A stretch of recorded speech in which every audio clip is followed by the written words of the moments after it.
Hi, and welcome to another episode of Watercolor Tips, Tools, and Techniques.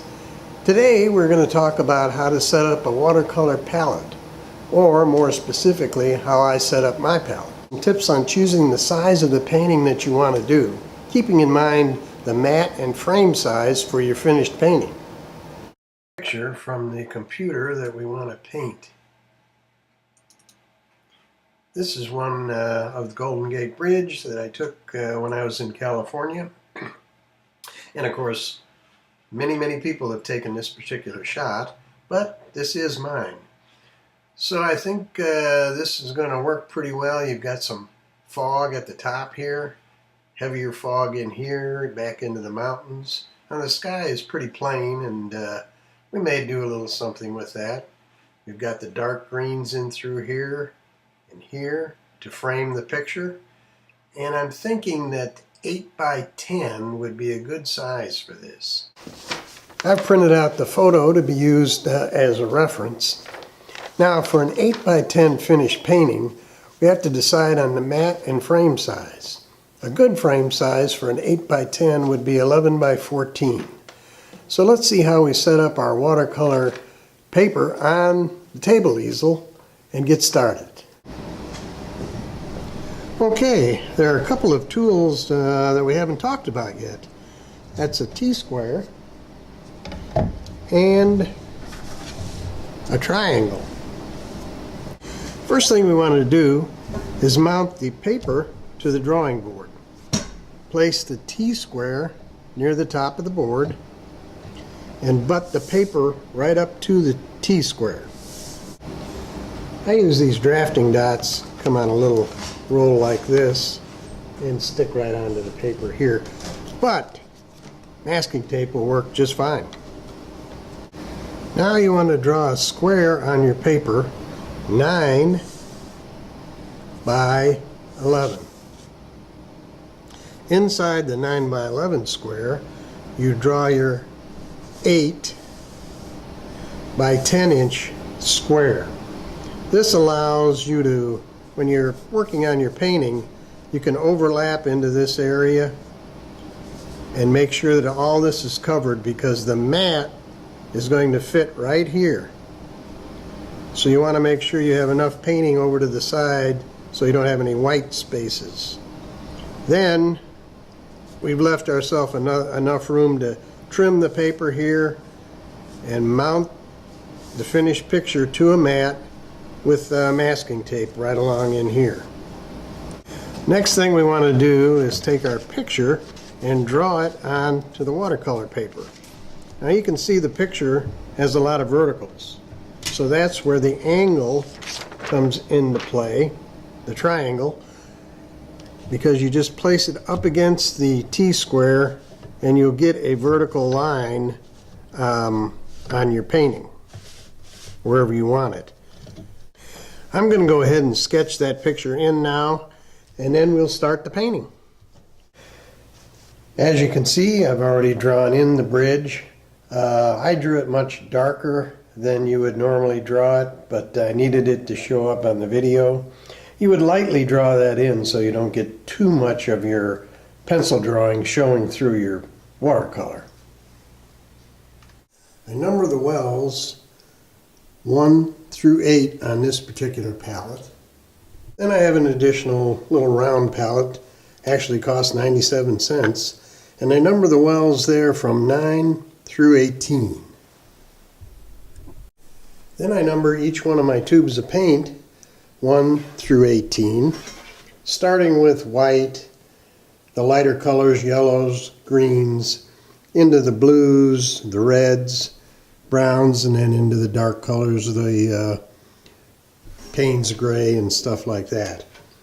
Then, whenever I run out of a color, I know exactly what color to put in the well that it came out of. Sometimes the yellows are pretty close, so you can get a little confused, but with this method, I can easily drop the right color in the right well.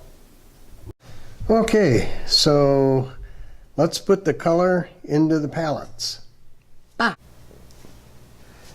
Now, putting this much color in each well means that this is going to last a long time. You won't have to add paint to this for quite some time. And the paint will always be good. All you do is add water, touch a little water to it, and it's fine. Here you can see I put in some of the bridge here. I used burnt sienna with the crimson color and tried to put that in and make it look back in the distance. Now what I thought we would do is put in some of the darks of the green foliage and see if we can get that. If you make this dark, see if this will recede and look much more like it's back farther in the haze. I'm going to use some Payne's gray and some sap green, and let's lay in some of this foliage right in through here.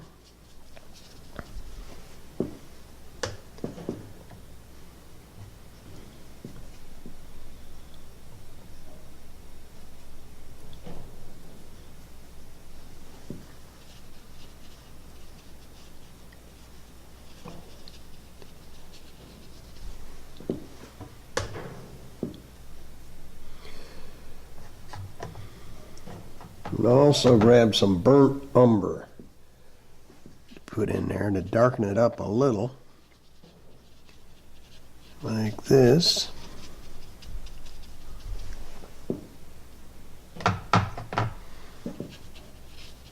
Actually, put that Payne's gray right in there to darken this green. Another color we can put in there is Viridian, which will darken it also. And like that.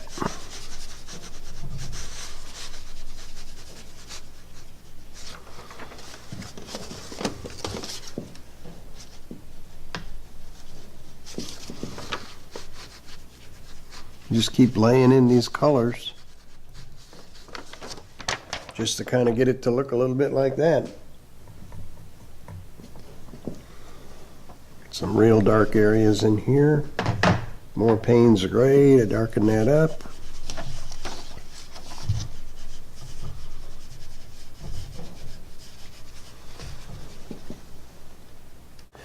And now I've put in this tree right here, as you can see. And I'm going to put in, if you can see this, there's a bunch of branches down in through here, so I'm going to lay those in right now.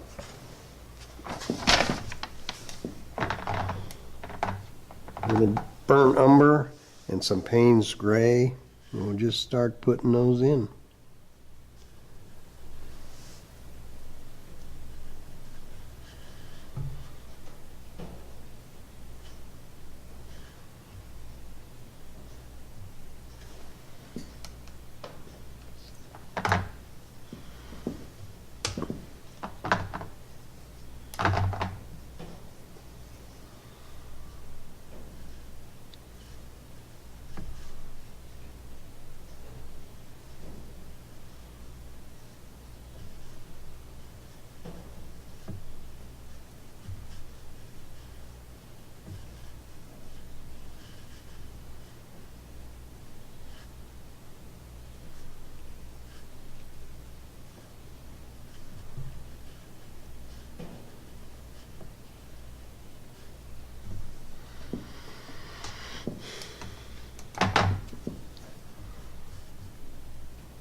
Make some of them a little thicker than others and try and make some real fine.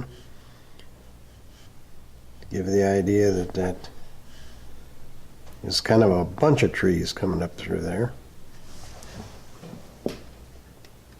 And now we've laid in a lot of the branches to the tree. the real heavy tree, the taller tree on the right. And I think you can begin to see that we're getting some distance now with the darker colors in the foreground, the hazier colors toward the back. The next piece we'll do is the bridge span itself. I believe this episode ran longer than I had planned. In fact, I think I need a haircut and a little bit of a beard trim. So join me next time when we continue with the painting, and I'll see you then.